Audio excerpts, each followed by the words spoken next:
कक्षा 5 एवं 8 की वार्षिक परीक्षाओं में छात्रों के प्रगति पत्रक में हुई त्रुटियों के सुधार के संबंध में एक बहुत ही महत्वपूर्ण आदेश और एक स्पष्ट आदेश राज्य शिक्षा केंद्र मध्य प्रदेश भोपाल के द्वारा 18 मई 2022 को जारी किया गया, जिसमें बताया गया कि छात्रों का जो वार्षिक परीक्षा परिणाम है वो 13 मई 2022 को घोषित किया जा चुका है और छात्रों के स्कोर कार्ड में जो प्रगति पत्रक है, यदि इसमें किसी प्रकार की कोई त्रुटि है तब इन्हें कैसे सुधारा जा सकता है। साथ ही विभिन्न प्रकार की त्रुटियों के सुधार के संबंध में आदेश में प्रपत्रों को भी संलग्न किया गया है। आइए देखते हैं कि छात्रों के प्रगति पत्रक में यदि किसी प्रकार की कोई त्रुटि होती है तब इन्हें कैसे सुधारा जा सकता है, साथ ही इसकी प्रोसेस क्या है।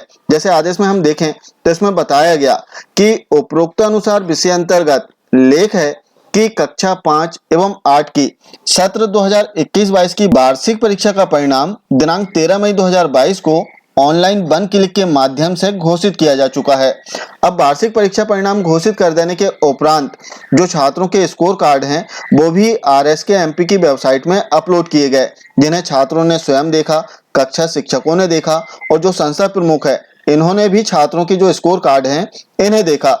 अब छात्रों के स्कोर कार्ड में यदि किसी प्रकार की कोई त्रुटि है तब इन्हें सुधारा जा सकता है और इन्हें सुधारने की पूरी प्रोसेस आदेश में बताई गई है कि किस प्रकार से और कौन कौन सी त्रुटियों में सुधार किया जा सकता है। जैसे त्रुटियों में सुधार की बात करें तो 4 प्रकार की त्रुटियों में सुधार किया जा सकता है, जिसमें पहली त्रुटि है प्रोफाइल संबंधी त्रुटि, जिसमें छात्र की व्यक्तिगत जानकारी है, जैसे छात्र का नाम, माता पिता का नाम, जन्म तिथि आदि। इस प्रकार की यदि कोई त्रुटि है तब परिशिष्ट 1 में छात्रों की जानकारी फिल करके इन्हें प्रेषित करना है। अब प्रेषित कहाँ करना है, कैसे करना है, इस संबंध में भी आगे बताया गया है। साथ ही अगली त्रुटि की यदि हम बात करें तो विषय की त्रुटि, जैसे हिंदी, अंग्रेजी, उर्दू, मराठी व संगीत आदि में यदि त्रुटि है तब परिशिष्ट 2 में इसकी जानकारी प्रेषित करना है। और 2 बहुत ही महत्वपूर्ण और ऑप्शन इसमें दिए गए हैं, तीसरा और चौथा बिंदु। यदि बाह्य मूल्यांकन के लिखित अंकों में त्रुटि है तब इसकी जानकारी परिशिष्ट 3 में देना है। और प्रोजेक्ट कार्य के अंकों में त्रुटि है, जैसे शिक्षकों ने RSK MP की जो वेबसाइट है इसमें छात्रों के प्रोजेक्ट कार्य के जो अंक हैं इन्हें फिल किया था। अब यदि छात्रों के अंक फिल करते समय किसी प्रकार की कोई लिपि की त्रुटि हो जाए अंकित करते समय, तब इसकी जानकारी परिशिष्ट 4 में प्रेषित करना है।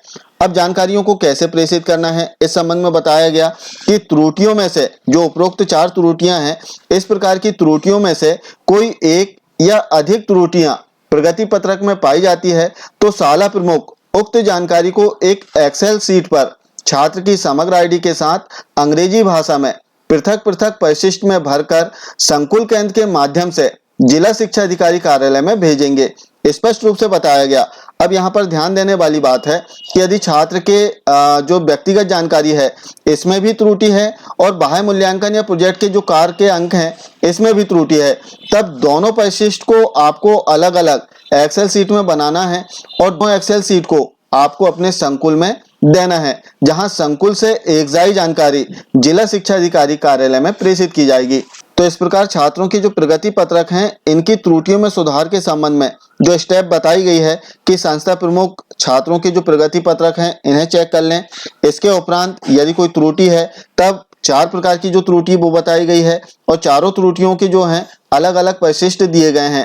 तो इन परिशिष्ट में एक्सेल में जानकारी तैयार करना है और अब जानकारियों को अपने संकुल में जमा करना है। जैसे पूर्व में BRC कार्यालय में जमा करने की बात कही गई थी, तो जो नया आदेश आया है राज्य शिक्षा केंद्र का, इसमें स्पष्ट रूप से बताया गया है कि संस्था प्रमुख को उक्त त्रुटियों की जो जानकारी है निर्धारित परिशिष्ट 1, 2, 3, 4 में बनाकर एक्सेल सीट में बनाना है और इस एक्सेल सीट को आपको अपने संकुल केंद्र में जमा करना है, जहां संकुल केंद्र से जो जानकारी है वो जिला शिक्षा अधिकारी कार्यालय में प्रेषित की जाएगी।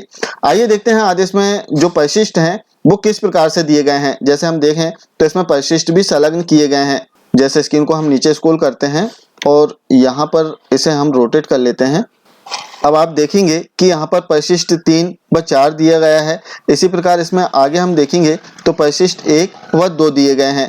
तो आपको निर्धारित परिशिष्ट में 4 प्रकार की जो त्रुटि हैं, इन त्रुटियों के लिए 4 परिशिष्ट दिए गए हैं। तो जिस प्रकार की छात्रों की त्रुटि हो स्कोर कार्ड में, उसी प्रपत्र में आपको जानकारी तैयार करना है एक्सेल सीट में और अपने संकुल में प्रेषित करना है।